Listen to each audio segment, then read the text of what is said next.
Mummy बहुत गंदी है, वह हमें आपके पास नहीं आने देती। पापा तो आपको देखना तक नहीं चाहते हैं।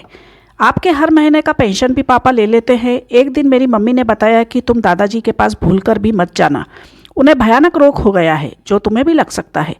तभी दादाजी ओम को रोककर बोले, मेरे प्यारे पोते, मैं बुढ़ापे का रोगी हूँ और मेरे बेटे बहू चाहते हैं कि मैं जल्दी मर जाऊँ ताकि मेरी सारी जायदाद उनकी हो जाए। दादाजी, आप एक काम करें, अपनी सारी जायदाद मेरे नाम लिख दीजिए ताकि मैं भी अपने मम्मी पापा को बुढ़ापे में आपकी तरह एक कमरे में बंद करके रख सकूं।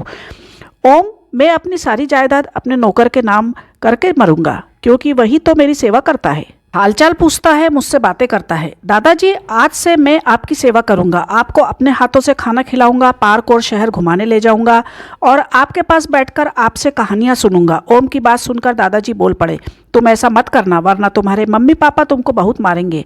दादाजी, मुझे इसकी कोई परवाह नहीं है, मैं आपकी सेवा हर हाल में करूंगा। आज पापा मम्मी के आने पर यह फैसला करके ही रहूंगा। तभी पापा मम्मी घर आ गए और कॉल बेल बजाते हुए कहने लगे, ओम बेटे, फाटक खोलो, हम आ गए हैं। पापा की आवाज़ सुनकर ओम ने फाटक खोला और अपने कमरे में मुंह लटकाकर बैठ गया।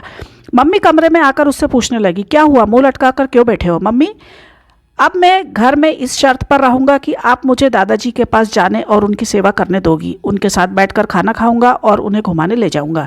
यदि ऐसा नहीं होगा तो मैं यह घर छोड़कर कहीं चला जाऊंगा।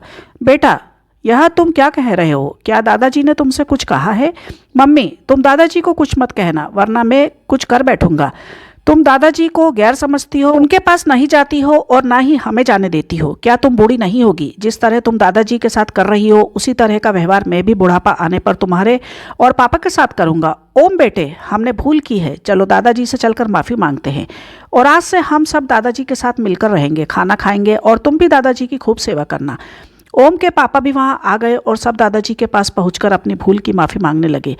दादाजी ने सबको माफ़ कर दिया और बोले, बुढ़ापे में जो अपने माँ बाप की सेवा करता है वही इंसान जीवन में सारे सुख पाता है और जो ऐसा नहीं करता है उसका भी बुढ़ापा कष्ट में कटता है।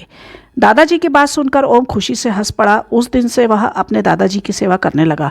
सबको साथ पाकर दादाजी के चेहरे पर छाई उदासी मिट गई।